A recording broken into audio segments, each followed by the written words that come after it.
डनकाशी news channel, सच है तो बोलेगा। वाराणसी के भदैनी स्थित लोलार्क कुंड में संतान प्राप्ति के लिए स्नान की पवित्र परंपरा का निर्वहन 29 अगस्त को होगा। इस अवसर पर लाखों श्रद्धालु कुंड में स्नान के लिए एकत्रित होंगे। इस महत्वपूर्ण आयोजन की तैयारियों का जायजा लेने के लिए डीसीपी काशी जोन गौरव बंशवाल ने पूरे मेला क्षेत्र का मुआयना किया। डीसीपी गौरव बंशवाल ने बताया कि इस वर्ष कुंड में भारी भीड़ की संभावना को देखते हुए सुरक्षा व्यवस्था को और सुदृढ़ किया गया है। मेले की सुरक्षा के लिए 2 जोन में पुलिस तैनात की जाएगी। इसके अतिरिक्त जल पुलिस, रेलवे प्रोटेक्शन फोर्स और इंटेलिजेंस टीमें भी व्यवस्था को सुनिश्चित करेंगी।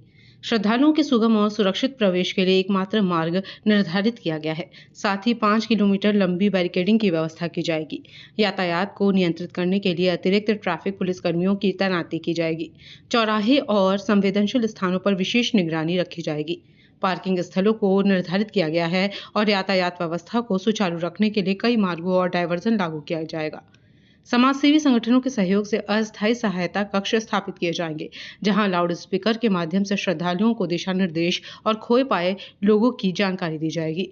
डीसीपी ने श्रद्धालुओं से अपील की है कि वे अफवाहों से बचें और अपने सामान की सुरक्षा का विशेष ध्यान रखें। जेब कतरों, पॉकेट मारों और चैन स्नैचिंग जैसी घटनाओं से सतर्क रहने की सलाह दी गई है। किसी भी संदिग्ध गतिविधि की सूचना तुरंत पुलिस को देने का आग्रह किया गया है। डीसीपी काशी जोन ने कहा, हमारा उद्देश्य श्रद्धालुओं को सुरक्षित और सुगम अनुभव प्रदान करना है। सभी व्यवस्थाएं पूरी तरह से तैयार हैं और हम श्रद्धालुओं से सहयोग की अपेक्षा करते हैं। क्राउड रहता है क्या? देखिए, यहाँ लाखों की संख्या में श्रद्धालु आते हैं और यहाँ पे स्नान किया जाता है लोलार्क कुंड में। और इसी को लेकर के जो एंट्री और एग्जिट है, ये परंपरागत रूप से अलग अलग रखा गया है ताकि कहीं पे भी भीड़ क्रॉस ना हो। और इसी को लेकर के फोर्स जो है वो अलग अलग जगह तैनात की जाती है, क्योंकि ये कुंड है जहाँ पे जल भराव रहता है। उसमें एनडीआरएफ भी रहती है और जल पुलिस भी रहती है। बाकी सिविल पुलिस और जो पब्लिक के लोग हैं जो सहयोग करना चाहते हैं वो लोग भी साथ रहते हैं, जो इसमें दर्शनार्थियों को स्नान करवा के फिर निकासी में मदद करते हैं। कितने जवान तैनात होंगे सुरक्षा की दृष्टि से देखा जाए? इसमें पीएसी की कंपनियां भी प्रदान की गई है इसमें, और पीएसी के साथ जल पुलिस है, एनडीआरएफ है। यहाँ पे लगभग 500 से ऊपर की संख्या में जवान तैनात रहेंगे उस दिन ड्यूटी के टाइम। सर, पिछली बार जो है काफी ज्यादा भीड़ था और कुछ बाहर के लोग आ गए थे, मतलब महिलाओं पे निजता पे मतलब वो प्रश्न चिन्ह उठ रहे थे प्रशासन की तरफ से। बात क्या उस चीज के लिए अभी सुरक्षा रहेगी? देखिए, यहाँ पे जो सुरक्षा व्यवस्था हेतु सीसीटीवी के कैमरे रहेंगे, ड्रोन कैमरे से निगरानी रहेगी और यहाँ पे सादी वर्दी में महिला पुलिस भी रहेगी और पुरुष पुलिस भी रहेगी। और यहाँ पे जैसे चेन जो काटने वाले रहते हैं, जेब कतरे रहते हैं, उन सभी पे निगरानी रखी जाएगी कि ऐसी कोई भी घटना ना हो। सर, एक बड़ी और चीज है कि परिजन भी उनके साथ लोग काफी संख्या में आते हैं, तो उनके लिए कोई व्यवस्था है? काफी परिजन भी जो आएंगे सभी के लिए यहाँ पे स्नान के लिए जो ले जाते हैं साथ में, उनके लिए व्यवस्था दी गई है। और जितने भी यहाँ पे हेल्प डेस्क है वो भी बनाया गया है और साथ ही साथ अनाउंसमेंट सेंटर भी बनाए गए हैं।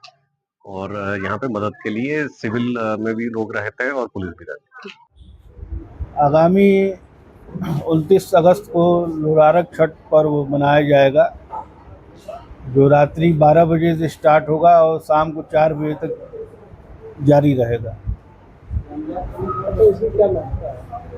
लोलार्क छठ पर्व बाबा का वार्षिक पूजन का समय होता है और उस दिन जो दंपत्ति होती है वंश पुत्र प्राप्ति हेतु यहाँ पर फल लेकर संकल्पित होती हैं और संकल्पित होकर स्नान करती हैं। स्नान करने के पश्चात वो बाबा लोलार्केश्वर का आके ऊपर दर्शन करती हैं और उनसे वंश मांगती है कि मुझे पुत्र रत्न प्राप्त हो जाएगा तो हम आपके दरबार में आपके जल से बच्चे का मुंडन करेंगे।